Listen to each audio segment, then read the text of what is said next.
محمد يا ربي صلي وسلم اللهم صل على محمد يا ربي عليه وسلم صلى الله ربنا على النور أحمد المصطفى سيد المرسلين وعلى آله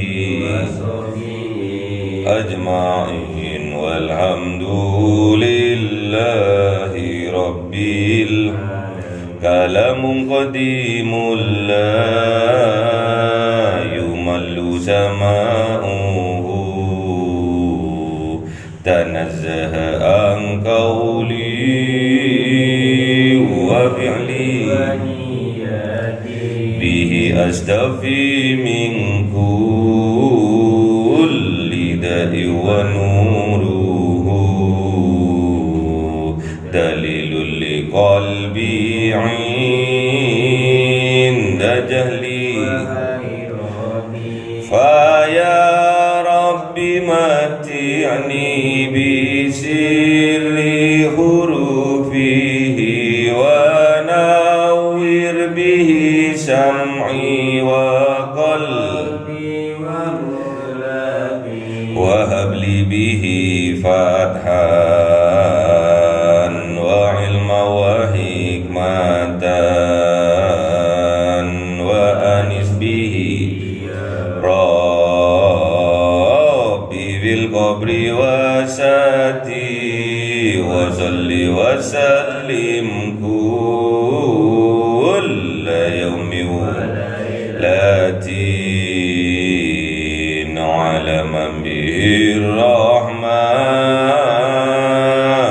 يقبل وآل وأصحابي كرام أئمة بهم يغفر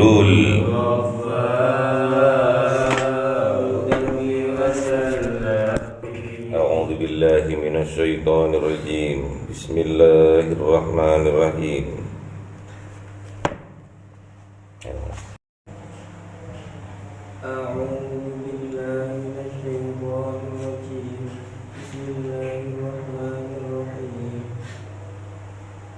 تبارك الذي بيده الملك وهو على كل شيء قدير الذي خلق الموت والحياة ليبلوكم أيكم أحسن عملا وهو العزيز الغفور الذي خلق 7 سماوات طباقا ما ترى في خلق الرحمن من تفاوت فارجع البصر هل ترى من فطور ثم ارجع البصر كرتين ينقلب إليك البصر خاشعا وهو حسير صدق الله العظيم.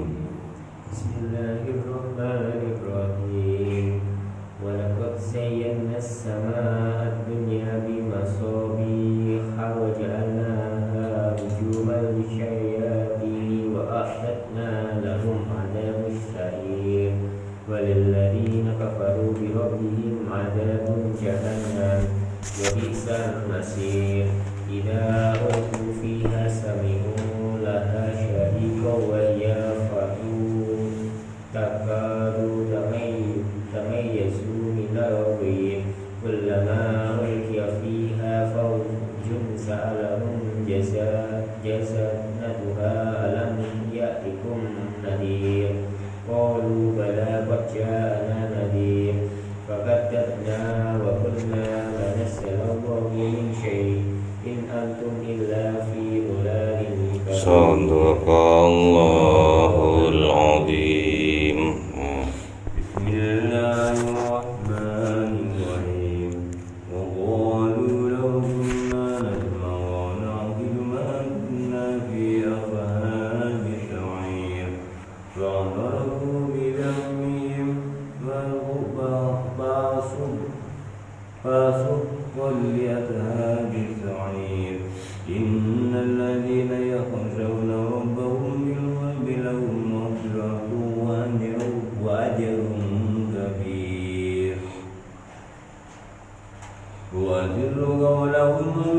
قولكم وأسروا قولكم أو اجهروا به إنه عليم بذات الصدور ألا يعلم من خلق وهو اللطيف الخبير. صدق Allahul Azim. Surat Mulk, Al-Mulk, atau terkenal dengan surat Tabarak, atau terkenal dengan surat Al-Munjiat.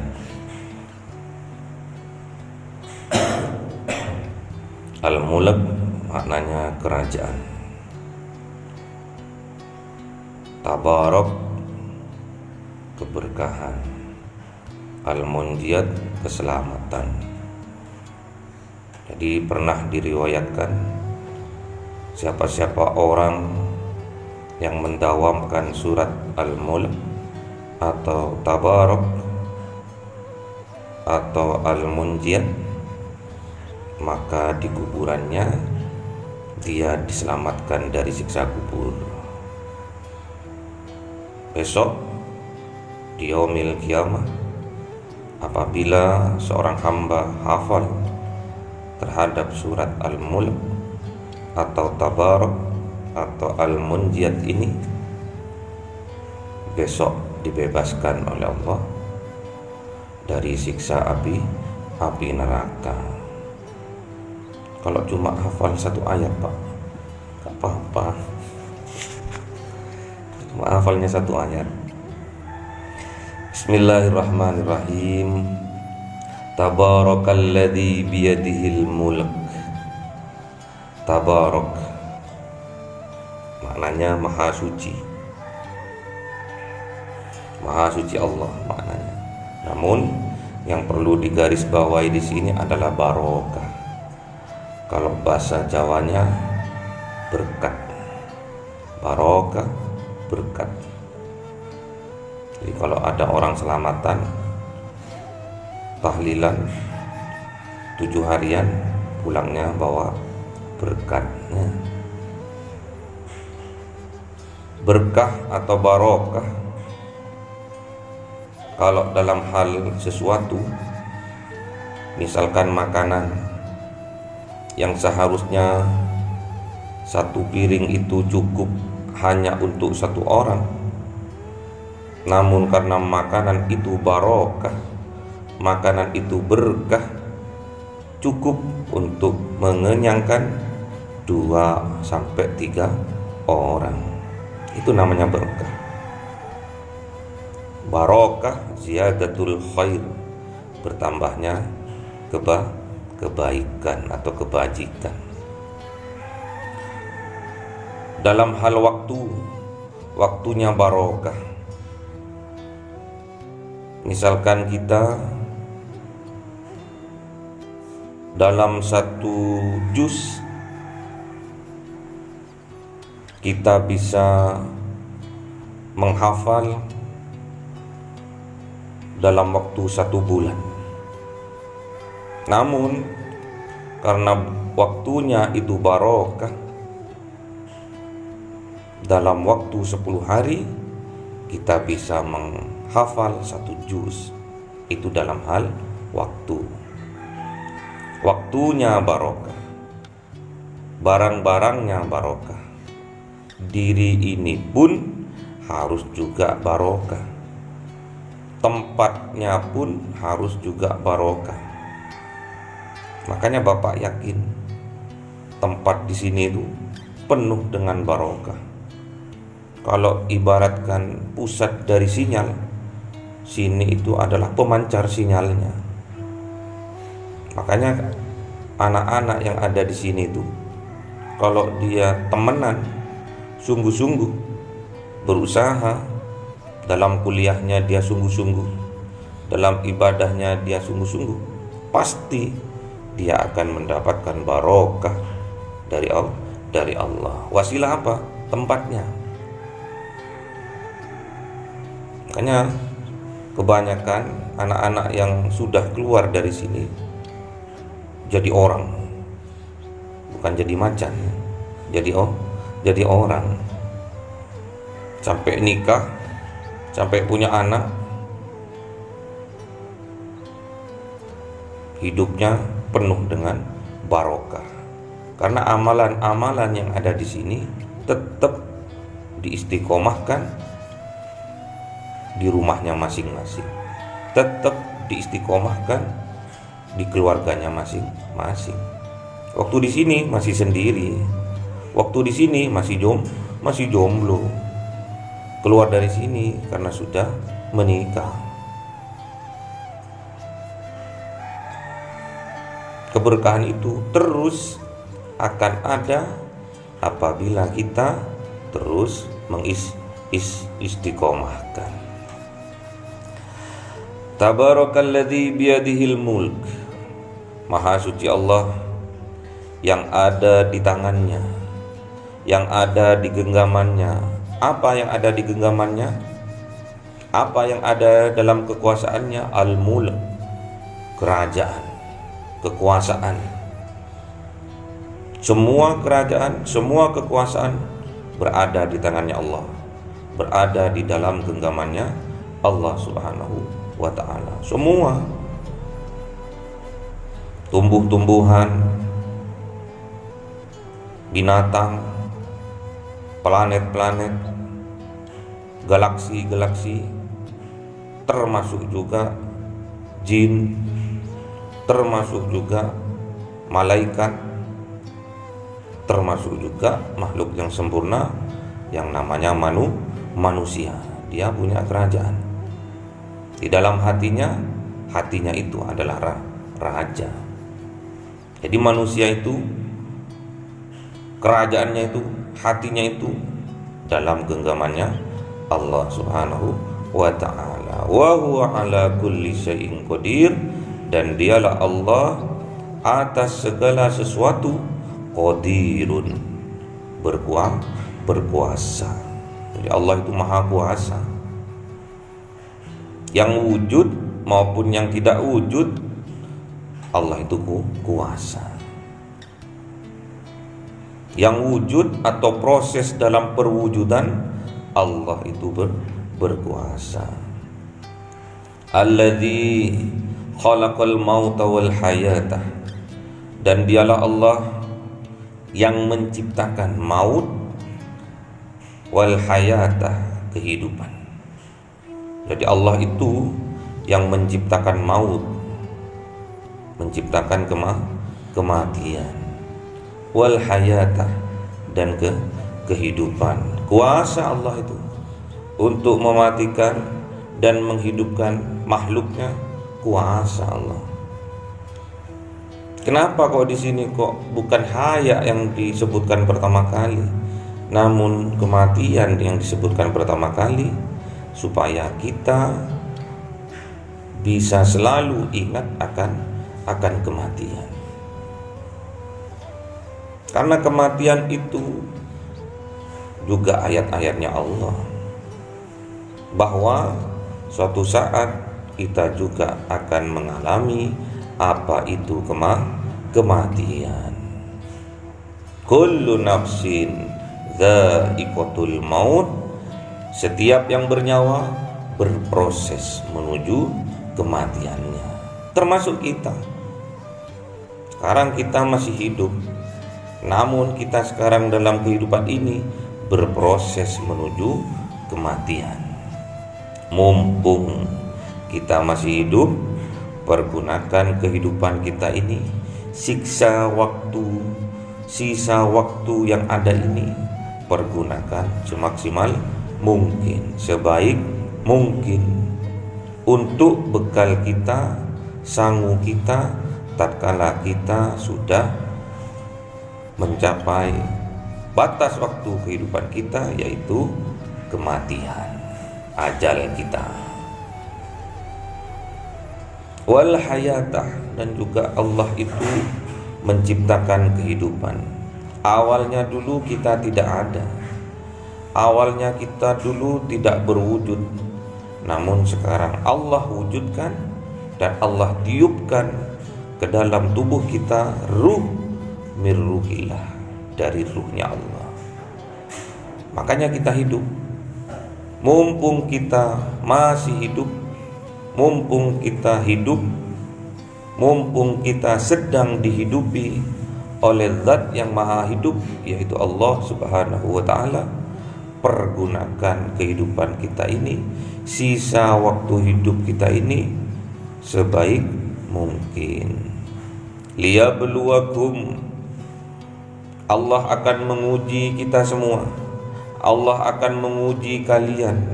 Ayyukum ahsanu amala, siapa di antara kalian ahsanu amala, yang terbaik amal perbuatannya. Yang perlu digarisbawahi adalah liyabluwakum, Allah itu menguji kita. Untuk apa Allah itu menguji kita? Ayyukum ahsanu amala, Allah ingin mengetahui siapa di antara kita yang terbaik amal perbuatannya. Bukan siapa di antara kita yang terbanyak amal perbuatannya. Bukan kuantitas, namun kualitas. Kualitas yang terbaik di antara kita itu siapa? Makanya tatkala Allah itu menguji, banyak responnya. Karena ujian itu dikira hanya kesedihan saja, ujian itu dikira hanya kesusahan saja. Bukan. Ujian itu bisa juga dari kebahagiaan, kesenangan kita. Kadang kita diuji oleh Allah dengan mempunyai harta yang melimpah, mempunyai jabatan yang tinggi. Kadang kita diuji oleh Allah. Dan sebaliknya, kadang kita disusahkan, disedihkan oleh Allah, kadang kita dimiskinkan oleh Allah. Itu juga sebagai ujian. Namun reaksi dari makhluknya berbeda-beda. Fa ammal insanu idza mabtalahu rabbuhu fa akramahu wa na'amahu fayaqulu rabbi akraman. Maka ada sebagian manusia tatkala ia diuji oleh Allah dengan ujian akramah, dengan kemuliaan, dengan pangkat jabatan yang tinggi, wa na'amahu, dan kenikmatan, kekayaan, harta yang melimpah, fayaqulu rabbi akraman. Maka manusia itu akan berkata bahwa Allah sedang memuliakan aku, Allah sedang mencintai aku.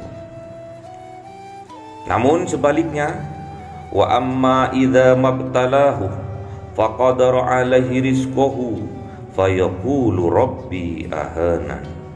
Namun tatkala manusia itu diuji oleh Allah dengan menyempitkan baginya rezekinya, dengan memiskinkan dirinya dari harta, fayaqulu rabbi ahana. Maka manusia itu berkata bahwa Allah sedang menghinakan aku, bahwa Allah sedang membenci aku, bahwa Allah sedang murka kepadaku. Dijawab oleh Allah, kalla, bukan yang seperti itu. Aku menguji kamu ya karena aku cinta kepada kamu. Aku menguji dengan kesenangan, dengan kenikmatan, dengan kemuliaan, dengan kesedihan, dengan kemiskinan. Semua itu ujian buat kamu. Kalau kamu diuji dengan kekayaan, dengan kemuliaan, apakah engkau bersyukur, kata Allah. Namun sebaliknya, kalau aku menguji kamu dengan kesedihan, dengan kemiskinan, apakah engkau bersabar terhadap ujianku? Semua itu untuk apa? Ayyukum ahsanu amala, untuk mengetahui mana yang terbaik amal perbuatan manusia. Jadi kualitasnya, bukan kuantitas. Kita melihat tatkala kita itu di bulan suci Ramadan, tarawihnya pertama kali sergap, tambah hari tambah mudun, 15 hari musolanya, masjidnya mengalami kemajuan. Bukan kemajuan tambah banyak, namun kemajuan soknya tambah maju.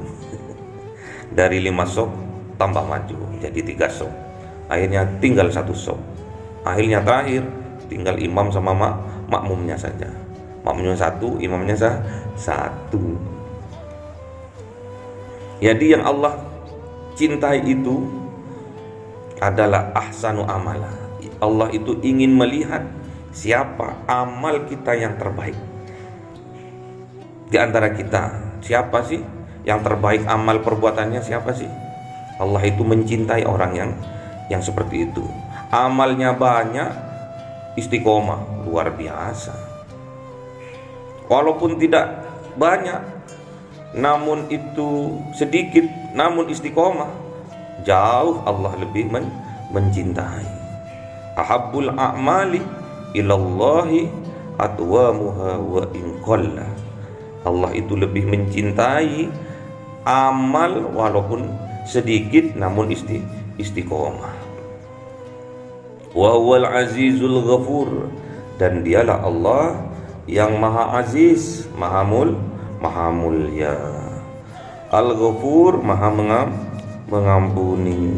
Jadi Allah itu maha mulia juga maha pengampun. Kenapa kok ditutup ayat ini dengan Asmaul Husna wa huwal azizul ghafur? Karena setiap amal perbuatan manusia itu, perbuatan baiknya, perbuatan solehnya, karena dia melakukan itu karena dasar keimanan kepada Allah. Jadi Allah itu melihat kualitas dari seseorang itu, amal soleh dari seseorang itu dari keimanannya yang ada di dalam hatinya. Sama ndak dengan perbuatannya? Iman yang ada di dalam hatinya sama ndak dengan prakteknya? Kalau memang sama antara keimanan yang ada di dalam hatinya dengan apa yang dipraktekkan dalam perbuatan sehari-hari, pastinya Allah itu akan memuliakannya. Makanya Allah bilang wa huwal aziz, dialah Allah yang maha mulia. Kalau orang bisa berbuat baik, berbuat soleh, dilandasi dengan keimanan kepada Allah, pasti Allah akan memuliakannya. Namun apabila manusia itu beramal soleh namun bukan karena Allah, Allah itu mengampuninya.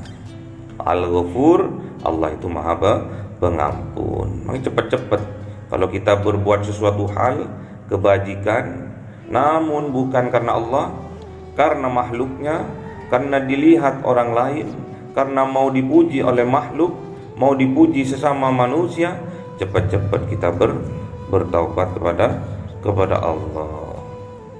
Yarfa'illahu alladhina amanu minkum walladhina utul ilma darajat. Jadi Allah itu akan mengangkat siapa Allah? Alladzina amanu minkum, kepada orang-orang yang beriman di antara kalian, walladzina utul ilma darajat, dan juga akan mengangkat Allah Subhanahu wa taala terhadap orang yang diberikan ilmu di dalam hatinya sehingga dipraktekkan dalam kesehari-hariannya beberapa derajat. Ditinggikan derajatnya sama Allah, diangkat derajatnya sama Allah di hadapan makhluknya, juga di hadapan Allah Subhanahu wa ta'ala.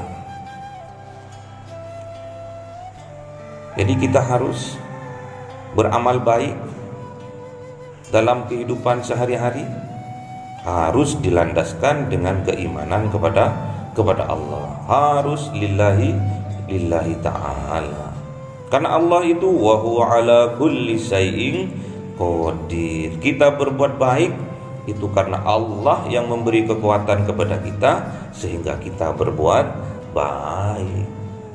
Makanya tatkala kita dikayakan oleh Allah Subhanahu wa taala,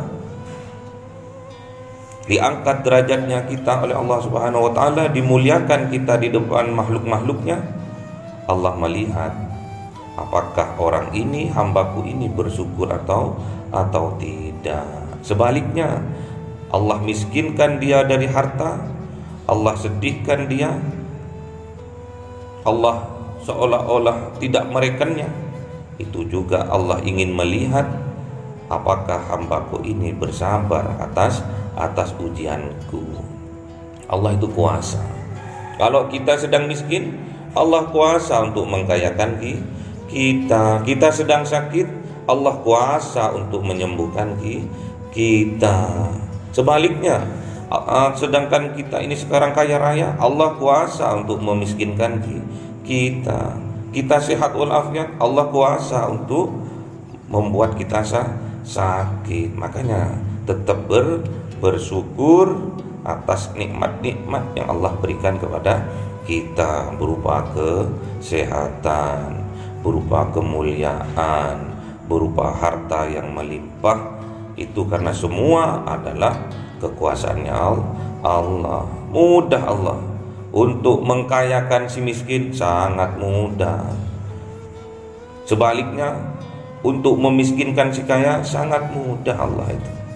Untuk memuliakan yang hina sangat mudah, dan untuk menghinakan yang mulia juga sangat mudah bagi Allah. Karena Allah itu wa huwa ala kulli syai'in qadir.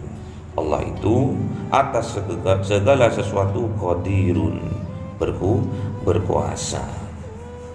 Makanya kita tak kala kita sekarang diberi kenikmatan berupa kekayaan yang melimpah, kebahagiaan dalam hidup rumah tangga, kesehatan, pergunakan ke arah kebajikan. Pergunakan semua itu menjadikan ladang kebajikan buat kita besok, bekal kita tatkala kita sudah sampai pada ajal kita, ajal kematian kita. Syukuri kita sekarang masih hidup, syukuri bahwa kita sedang dihidupi oleh Zat yang Maha Hidup. Pergunakan kehidupan kita ini, sisa waktu kita ini untuk berbuat kebaikan. Semoga Allah Subhanahu wa ta'ala memberikan kekuatan kepada kita sehingga Allah tetapkan iman Islam kita di dada, dan kita diberi kekuatan oleh Allah bisa berbuat amal soleh, amal kebajikan di sisa waktu umur kita. Allahumma arhamna bil waj'alhu lana imama wa nura wa huda wa rahmah. Allahumma dzakkirna minhu ma nasina wa 'allimna minhu ma jahilna warzuqna tilawatahu